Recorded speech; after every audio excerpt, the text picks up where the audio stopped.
I'm Amy Bright of Bright Eyes Arts, where I offer delightful teaching for parents, homeschool moms, and their teens. I want to let you know a little bit about myself before we continue and why I'm doing this, and then we'll jump in. I've been teaching high school literature for about 12 years now. I taught out in a private school in Hawaii, and while I was there I also did some ESL classes, some tutoring for K through 12, and I also did some adult education. And then I have taught in Jacksonville, Florida at a magnet school. Hi, I can't see who joined me, but thank you. I taught at Jacksonville, Florida at a magnet school. And then the past couple of years, about 4 years, I've been teaching in two different styles of co-ops. Once a week co-op that's a little more project-based, and then a twice a week co-op that was more college academic focused. And now, as long as things go as planned, I am going to be teaching at a charter school called Next High School that focuses on project-based learning and entrepreneurship for teens, so that they get to experience a real world, what they're going to be doing in the world. They're just going to get a head start on it. And I'm really looking forward to that adventure. But for the rest of our time, I'm going to continue building relationships with homeschool moms and trying my best to help you feel comfortable not just giving your student literature, but actually teaching literature, and not just in a way that is reading through a curriculum guide, which are helpful, but in a way that is engaging and fun for the parent, fun for both of you. I'm titanium. And there's my student, my child. This is Falcon, and right now he's being titanium, and he wants to be strong, so that's why he is titanium. All right, see you later, bud. Mama, you're scandium. I am Scandium. Can I be ready? All right, so that's my background and what my purpose is actually encapsulated. I want you to feel really, really comfortable knowing that you can teach literature. I've seen this. This is universal, but I've seen this a lot in the co-op groups where a lot of people are talking about, well, what curriculum do I need to use, and how does this use? Is this going to engage my child, and what? And curricula they're great. I'm developing curriculum, so I'm all about buying it. But the delight of homeschooling is, once again, you are tailoring a curriculum to fit your child's need. Unless it is a curriculum where everything has to be followed.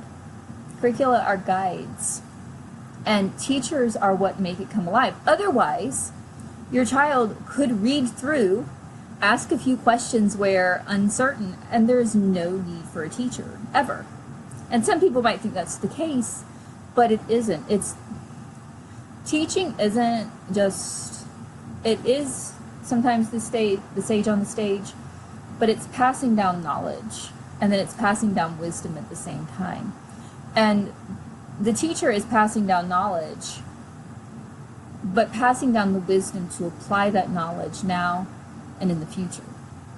And that's where you tailoring your curriculum, or just coming up with your own curriculum to help your child succeed and to really bolster his or her strengths and to fill in gaps where necessary comes in. And then outsourcing, of course,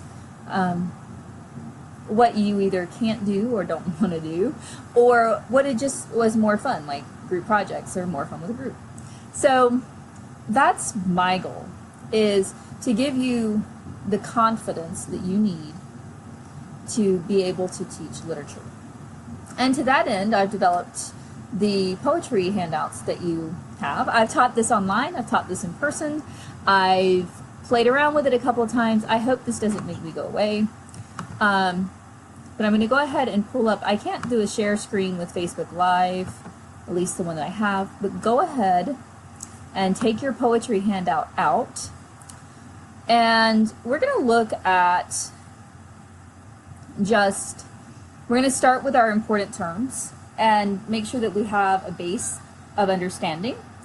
And then I'm going to close my door real quick.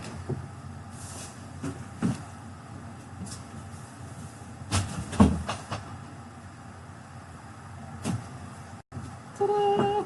So anyway, we have a base of understanding so that when I say things, you aren't having to go Google it and get lost. And move on to the very first lesson. So poetry, I put the absolute most basic dictionary definition because there are so many different types of definitions depending on the type of poetry you have and your purpose as a human being and a teacher, that I went ahead and just gave you a literary work in metrical form.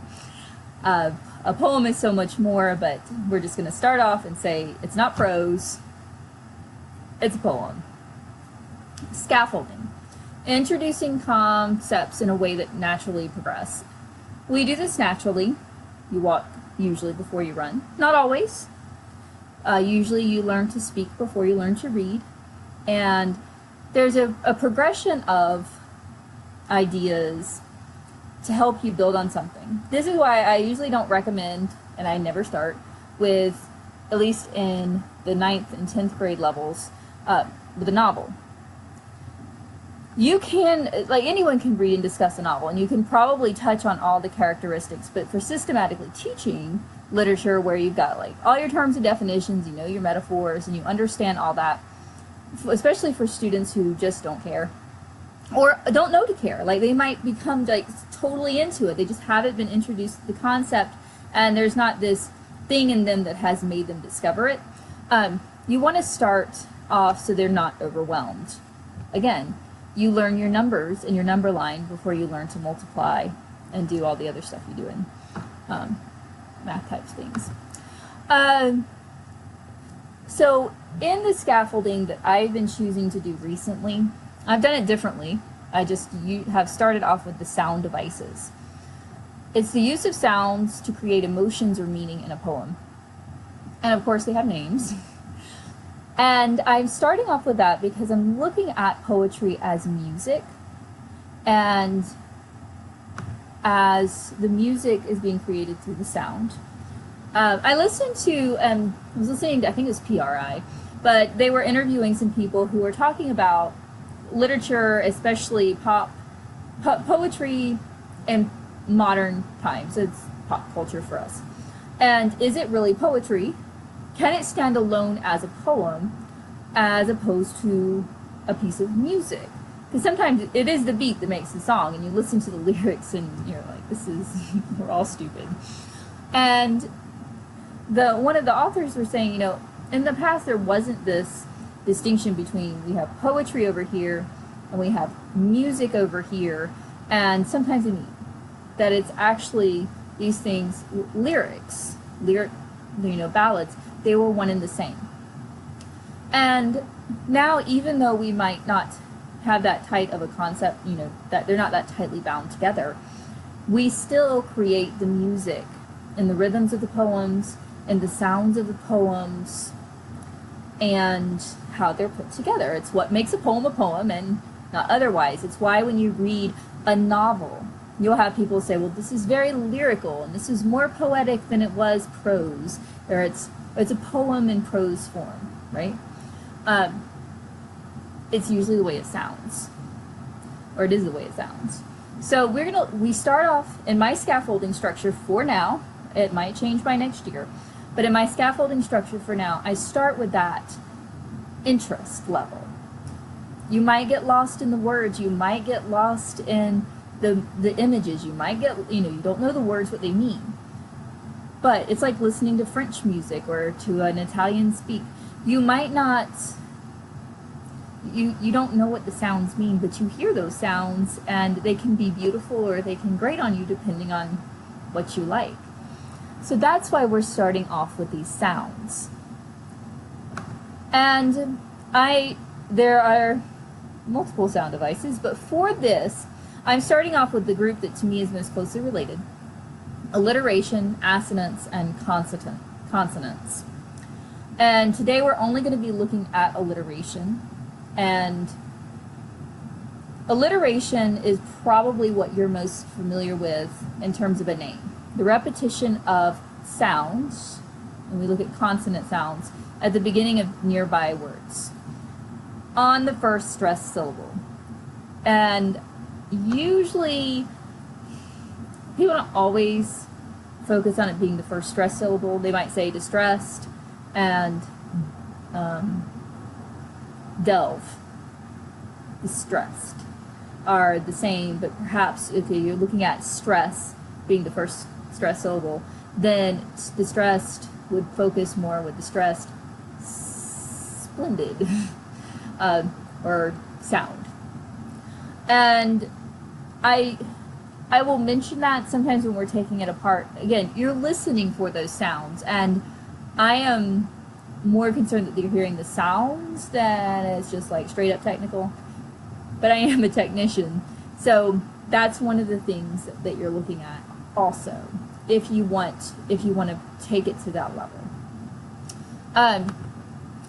Assonance, the repetition of internal vowel sounds, and again, we're going to put the stress on the sounds, not the letter, because they're not always the same.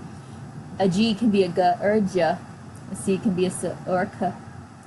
And the repetition of internal or ending consonant sounds in nearby words. So you have, we're going to be looking at those three, and only playing with one today. So we're going to start with sounds, and I talk about that here, about why we do this. So, unfortunately, the minion fart gun has died. Well, fortunately, but for this purpose, the minion fart gun has died.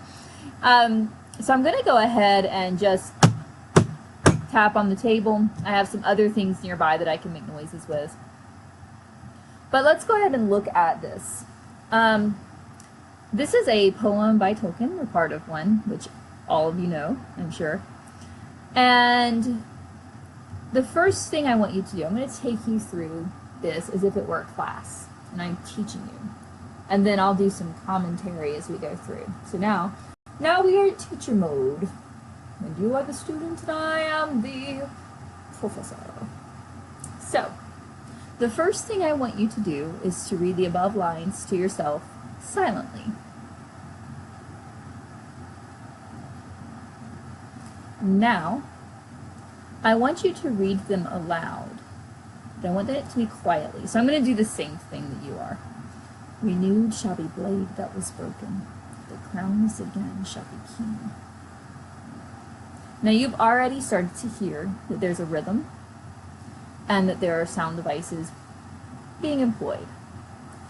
So I want you right now, with your pens or your gel pens, those are delightful, I want you to circle the B sounds, underline the sh sounds, and box the k sounds. Remember, it's the k part and not the actual letter. So go ahead and do that.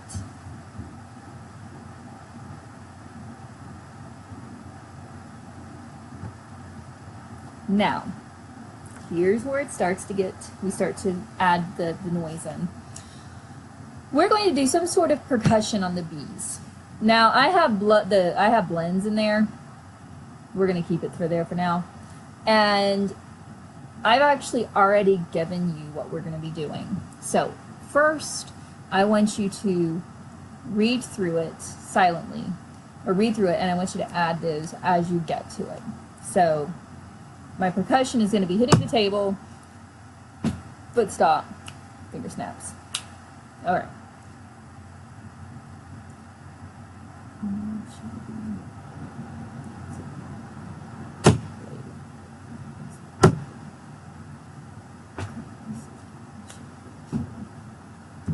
All right, so let's try that. And I really want to put that R in there. J-R-R Tolkien. All right, so let's see if we can do this. Renewed shall be blade that was broken. The crownless again shall be king. All right. Renewed shall blade that was broken. The crownless again shall be king. King. All right. One more time. See how you do. Renewed shall be blade that was broken. crownless again shall be king. See? So if you just took out the word, the letters, and you just kind of kept the, you know, your sound. Wait, hold on.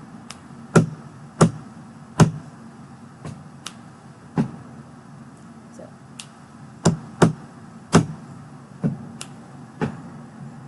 And I actually missed something.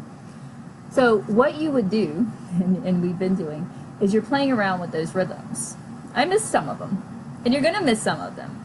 But then, if you have a musically inclined child, or someone who wants to be a perfect, don't let it go too long because you don't want to get them frustrated. But if they want to start getting into it, because I was starting to, I was like, nah, I've got to get this right.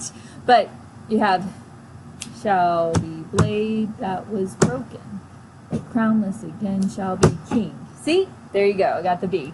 So, again, renewed.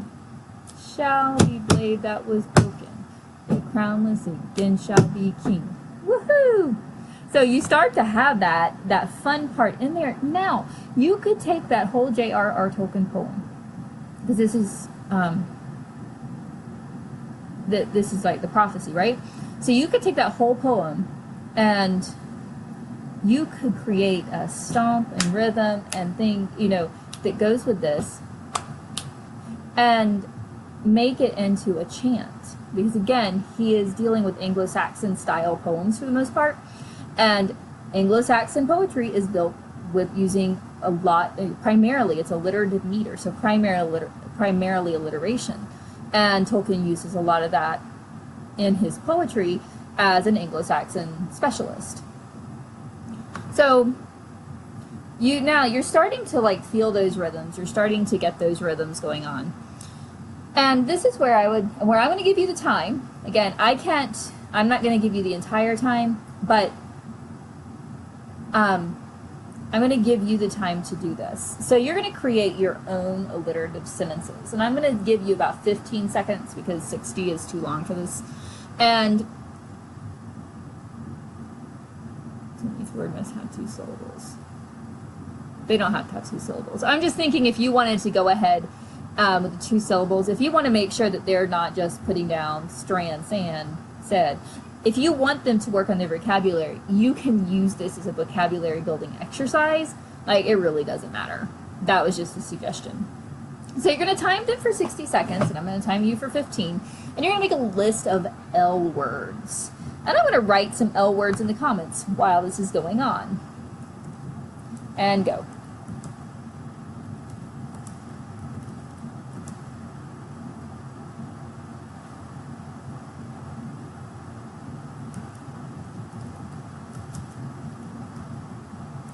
So let's go ahead and stop. And if you want to put some, as you're watching this, if you want to put some of your L words in the comments, that'd be great too. And now we're going to actually go into the next part, which is a list of K words. They don't have to start with K. They need to start with the K sound. So if you were to write this in symbols, like you'd have the K with the little slants, that's what we're going for. So the K. So it could be cat, cardboard,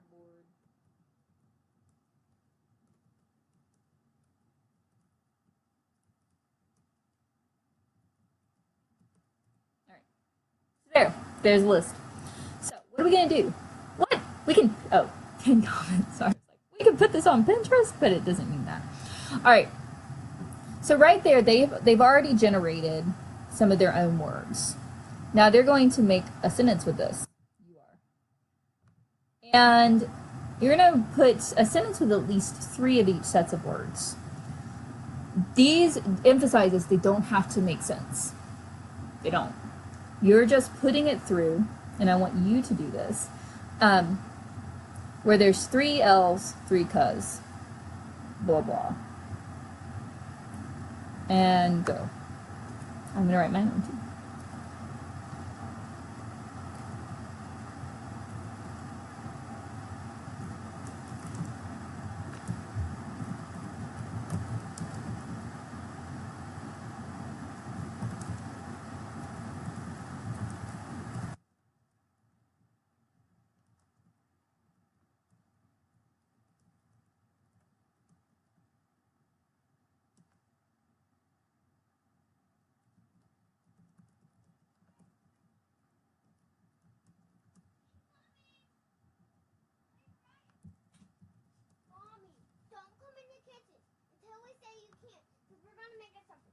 for you. Awesome.